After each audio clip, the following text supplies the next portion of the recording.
අපි දැන් බලමු අපි කොට්ටුරේ කොහොමද මහගන්නේ කියලා. මම මේකේ කපන වීඩියෝ එක කලින් කරා. ඒක බලපු නැති කට්ටිය ඉන්නවා නම් channel එකට ගිහලා බලන්න.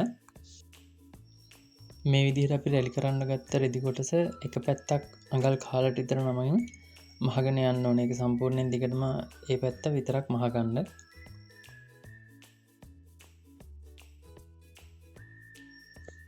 ඒ වගේම පිටුපස පළුවට අපි කපාගත්ත රෙදි කොටස් දෙකෙත් අඟල් කාලක් වෙන්න දෙපාරක් නමමින් මහගන්න ඕන.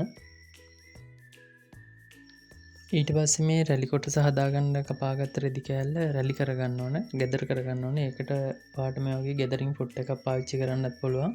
එහෙම නැත්නම් ගෙදරින් පොට් එකක් නැති කෙනෙක් නම් මැහුන් තරමත් දුරින් වදින විදිහට මහලා පස්සේ ඇට්ට කටුවක් හෝ ටේලරින් පින් එකක් පාවිච්චි කරලා ඒ නූල් තැනින් තැන ඇදලා රැලි කරගන්නත් පුළුවන්. ඒ පටි කොටස රැලි කරගෙන ඉවරට ඉස්සරහා පළුවේ පැති කොටසට කපාගත්ත රෙදි පටියේ හොඳ පිට පැත්තට අපි දැන් රැලි කරගත්ත රෙදි පටියේ කන පිට පැත්ත තියාගන්න. ඒ තියාගෙන අඟල් කාලට විතර මැහුමක් දාගෙන යන්න. ඔයා ආධුනිකයි නම් මෙහෙම කරන්න. නැත්තම් ඔයාට මේ රෙදි කොටස් තුනම ඒ කියන්නේ ඉස්සරහා පළුවේ ලොකු රෙදි කොටසයි මේ පොඩි රෙදි පටි කෑල්ලයි අපි දැන් රැලි කරගත්ත රෙදි කොටසයි තුනම එකට තියලා මහගන්න පුළුවන්. ඔයා ආධුනික කෙනෙක් නම් එහෙම කරන්න යන්න එපා. එකපාරටම මේ විදිහට මේ රෙදි කොටස මහගෙන ඉවරට ඉස්සරහා පළුවේ ලොකු රෙදි කොටසට මේ කොටස තියලා මහගන්න. නූල් ඇදිලා තියෙනවා නම් ඒවා කපලා අයින් කරගන්න. ඒ වගේම වැඩිපුර රෙදි කොටස් තියෙනවා නම් ඒ ටිකත් කපලා අයින් කරලා දාන්න. දැන් ඉදිරිපස පළුවේ ලොකු රෙදි කොටසේ දිග පැත්තේ අංශය මතින් අපි දැන් මසාගත්ත රැලි සහිත රෙදි කොටස තියාගෙන අඟල් කාලක විතර වාසියක් දෙමින් මහගෙන යන්න ඕනේ. ලොකු රෙදි කොටසේ සහ රැලි සහිත කොටසේ හොඳ පිට පැති දෙක එක මත එක තියෙන විදිහට තමයි තියාගන්න ඕනි වෙන්නේ. මේ රෙදි කොටස් දෙක එකට අල්ලලා මහගන්න කලින් අපි කලින් මහගත්ත රැලි සහිත රෙදි කොටසේ මැහුන් දාරය ටිකක් දෙපැත්තට ඇදගන්න. මොකද රැලි පටිය උඩින් තියලා මහපු හින්දා චුට්ටක් රැලි ගෙහිච්ච ගුඩු වෙච්ච ස්වභාවයක් ගන්න පුළුවන් හින්දා.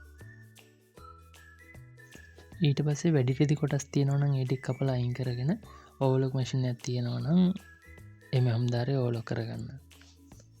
දැන් මේ ඕවලොක් කරපු කොටස ඇතුල් පැත්තට නවාගෙන ඒ ඕවලොක් මැස්ම උඩින් අවුට්ලයින් එකක් ගහගෙන යන්න ඕනේ. එතකොට ඒක ලස්සනයි. වගේම මේ රැලි කොටස අනිත් පැත්ත පෙල්ලෙන්න බලන්නෙත් නැහැ. අවුට්ලයින් එක මහගෙන යනකොට හොඳට දෙපැත්තට අදිමින් මහන්න. ඒ වගේම එක කෙලින් තියෙන විදිහට මහගන්න. එතකොට තමයි ලස්සන වෙන්නේ. දෙපැත්තට ඇද්ද නැත්නම් එහෙම මැස්ම ගුලි වෙන්න බලනවා. එතකොට නිකන් එතන කැත වෙලා රැලි වෙලා තියෙන්න බලනවා. ඒ හින්දා හොඳට දෙපැත්තට අදින ගමන් හරි කෙලින් මහගෙන යන්න. දැන් මෙන්න මේ අයින් කොටස් දෙකේ පොඩි මැස්මක් දාගන්න පුළුවන්.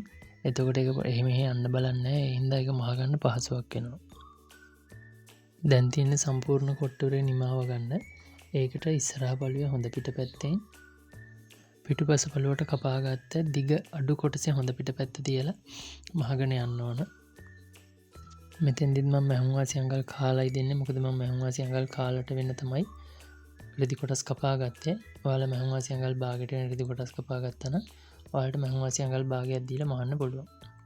මැහුමක් පටන් ගන්නකොටම වගේම මැහුම ඉවර කරනකොටත් අනිවාර්යෙන් ටැග් කරන්න. මොකද එහෙම නැති වුණොත් එහෙම ඒ මැහුම ගැලවිලා යන්න තියෙන ඉඩකඩ වැඩි. මේ විදිහට රැලි කොටස සහිත පැත්ත මහනකොට රැලි පටිය ඇතුළට නමලා මහන්න. එහෙම නැති වුණොත් එහෙම රැලි පටියත් අහු වුණොත් ඒක ලස්සනට එන්නේ නැහැ. දැන් පිටුපස පළුවට කපාගත්ත දිගින් වැඩි රෙදි කොටස අරගෙන ඒකත් අර විදිහටම ඉස්සරහා පළුවේ හොඳ පැත්තට පිටුපස පළුවේ හොඳ පිට පැත්ත එක මත එක හිටින විදිහට තියාගෙන මහගෙන යන්න. මෙතෙන්දිත් රැලි පටිය ගැන සැලකිලිමත් වෙන්න. මොකද රැලි පටිය අහු වුණොත් එහෙම මැහුමට අපි බලාපොරොත්තු වෙන නිමාව අපිට ගන්න බැරුව යනවා. දැන් 90ක් විතරම කොට්ටුරේ වැඩ ඉවරයි. දැන් තියෙන්නේ මේක වටේට සම්පූර්ණයෙන්ම ඕවලොක් කරගෙන මේකේ කොන් කෑලි කපලා අයින් කරලා කොට්ටුරේ අනිත් පැත්ත හරව ගන්න. මේ කොන මේ විදිහට කපලා අයින් කරන්නේ. එතකොට හරි ලස්සනට මේ කෝණ එක නැමිලා එනවා. මෙතෙන්දි මෙන්න මේ මැහුම කැපෙන්නේ නැති වෙන්න ඕවලොක් කරපු කොන් කොටස විතරක් කපලා අයින් කරගන්න. ඊට පස්සේ අනිත් පැත්ත අරලා අනවශ්‍ය නූල් කෑලි තියෙනවා නම් ඒවා කපලා අයින් කරලා දාපුවම හරිම ලස්සන නිමාවක් ගන්න පුළුවන්.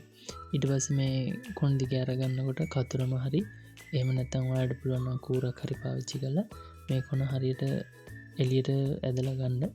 එතකොට හරි ලස්සන නිමාවක් ගන්න පුළුවන්. ඉතින් වීඩියෝ එක හොඳයි නම් වීඩියෝ එකට ලයික් එකක් දාන්න. ඒ වගේම අපිව සබ්ස්ක්‍රයිබ් කරන්න. තවත් කෙනෙක්ට බලන්න මේ වීඩියෝ එක ෂෙයා කරන්න අමතක කරන්න එපා. එහෙනම් තව අලුත් වීඩියෝ එකකින් එනකම් සතුටින් පරිස්සමින් ලස්සනට ඉන්න.